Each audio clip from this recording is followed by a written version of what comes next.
Jubilee Hills bypoll ఫలితాలు వెలువడేందుకు ఇంకా ఒక్క రోజు మాత్రమే సమయం ఉంది. ఈ నేపథ్యంలో అటు బీఆర్ఎస్ ఇటు కాంగ్రెస్ ఎవరికి వారు ధీమా వ్యక్తం చేస్తున్నారు. బీజేపీ మాత్రం ఇప్పటి వరకు విజయంపై తమ వాయిస్ వినిపించలేదు. జూబ్లీహిల్స్ ఎవరిది, ఏ పార్టీకి గెలుపు అవకాశాలు ఎక్కువగా ఉన్నాయి, దాదాపు 10 ఓట్ల మెజారిటీతో విజయం సాధించే పార్టీ ఏది, ప్రశ్నలు వ్యక్తమవుతున్నాయి. ఈ క్రమంలో బైపోల్ కు సంబంధించి మరింత సమాచారాన్ని మా కరెస్పాండెంట్ హారికను అడిగి తెలుసుకుందాం. హారిక, చెప్పండి, అక్కడ తాజా అప్డేట్ ఏంటి? రైట్ శ్రీజ, ప్రస్తుతం ఈ బైపోల్ ఎలక్షన్ కి సంబంధించి అంటే ఒక పక్క పోలింగ్ ముగిసిన తర్వాత ఒక పక్క సంబరాలు అయితే చేసుకుంటున్నారు. మా అభ్యర్థి గెలిచారంటే మా అభ్యర్థి గెలిచారు అని చెప్పేసి ఒక పక్క సంబరాలు చేస్తున్నారు.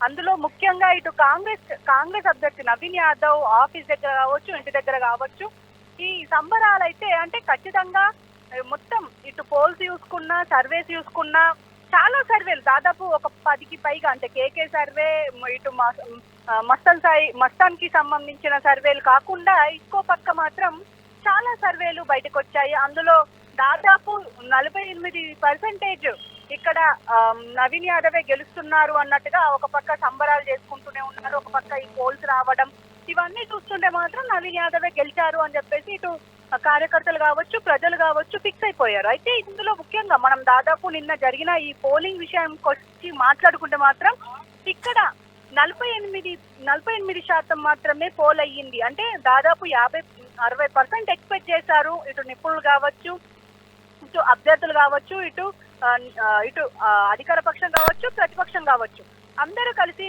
ఎక్స్పెక్ట్ చేసింది మాత్రం 60%. కానీ ఇక్కడ చూస్తే 50% కూడా మించకపోవడం ఒకటి అయితే, ఇంకొకటి పోలింగ్ కూడా మందకోడిగా జరిగిందని చెప్పుకోవాలి. నిన్న దాదాపు 139 పోలింగ్ స్టేషన్లు అయితే దాదాపు 407 బూతులు ఉండడం, అందులో ముఖ్యంగా ఇటు షేక్పేట్, ఇటు దాదాపు అన్ని డివిజన్లలో ఇటు ఒక పక్క బీఆర్ఎస్ కి సపోర్ట్ గా ఉన్నాయి అని చెప్పుకోవడం, ఇంకో పక్క కాంగ్రెస్ కి సపోర్ట్ గా ఉన్నాయి అని చెప్పుకోవడం, ఇలా దాదాపు పూర్తిగా ఇలా వన్ సైడ్ అయిందని చెప్పుకోవాలి. అయితే ఏదేమైనప్పటికీ ఇటు మాగంటి సునీత ఎవరైతే బీఆర్ఎస్ అభ్యర్థి ఉన్నారో, బీఆర్ఎస్ అభ్యర్థికి సంబంధించి కూడా మనం మాట్లాడుకోవాల్సిన విషయం అయితే ఉంది. ఏంటంటే నిన్న దొంగ ఓట్లు క్రియేట్ చేశారు కాంగ్రెస్ అభ్యర్థి కావచ్చు, కాంగ్రెస్ తరఫున కావచ్చు, ఎందుకంటే గూండాగిరి కూడా చేస్తున్నారు అని చెప్పేసి అన్నారు. అంటే ఒక పక్క బైండ్ ఓవర్ ప్రకటించినప్పటికీ ఇటు నవీన్ యాదవ్ తండ్రి అయిన చిన్న శ్రీశైలం యాదవ్ కావచ్చు, ఆయన అనుచరులు కావచ్చు, దాదాపు బైండ్ ఓవర్ లో ఉన్నారు. అయినా సరే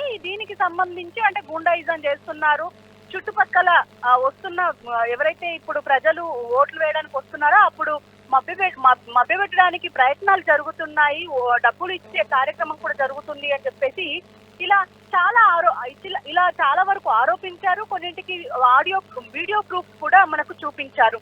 అందులో ముఖ్యంగా ఎవరైతే ఇప్పుడు నవీన్ యాదవ్ అని ఇప్పుడు అభ్యర్థి గెలుస్తున్నారు అనేసరికి ఇటు ఒక పక్క సంబరాలు అయితే చేసుకుంటున్నారు. కానీ ఇందులో మనం మాట్లాడుకోవాల్సిందంటే బీజేపీ, అసలు బీజేపీ అభ్యర్థి కావచ్చు, బీజేపీ తరఫున ఉన్న వాళ్ళు కావచ్చు, ఇటు నేతలు కావచ్చు, అసలు ఈ పోలింగ్ కి సంబంధించి ఎక్కడ మాట్లాడిన సందర్భాలు కూడా చాలా తక్కువ ఉన్నాయి. అంటే ఖచ్చితంగా గెలుస్తాం అన్న ప్రత్యేకమైన ధీమా అయితే అక్కడ వ్యక్తపరిచినట్టు మనకు ఎక్కడ కనిపించడం లేదు. పోల్ ప్రచారం మాత్రం ఉధృతంగానే చేసి. హారిక, బీఆర్ఎస్ కాంగ్రెస్ లలో ఏ పార్టీ గెలిచే అవకాశం ఉందంటారు? జనరల్ గా ఇప్పుడు ఖచ్చితంగా ఇప్పుడు పోల్స్ చూసుకుంటే మాత్రం కాంగ్రెస్ అని అంటున్నారు. కానీ ఇక్కడ మనకు 50-50 ఛాన్సెస్ ఉన్నాయి. ఎందుకంటే ఇటు మాగంటి సునీత ఎవరైతే ఉన్నారో, ఇప్పుడు మాగంటి గోపీనాథ్ కి సంబంధించి ఆయన వైఫ్, అలాగే చాలా వరకు ఇటు బీఆర్ఎస్ కి సపోర్ట్ గా ఉన్నప్పటికీ, అలాగే బీఆర్ఎస్ కంచుకోట అని చెప్పుకోవాలి జూబ్లీహిల్స్. ఎందుకంటే దాదాపు 3 పర్యాయాలుగా మాగంటి గోపీనాథ్ గెలుచుకుంటూ వచ్చారు. అదే సెంటిమెంట్ వర్కౌట్ అవుతుందన్న కోణంలోనే ఇప్పుడు బీఆర్ఎస్ వర్గాలు ఆశించాయి. అదే జరిగింది అనే చెప్పుకోవాలి. అయితే ఇప్పుడు ఖచ్చితంగా అని చెప్పలేము, కానీ ఇటు చూస్తే మాత్రం 50-50 ఛాన్సెస్ ఉన్నాయి. Sreeja, thank you for the update Harika.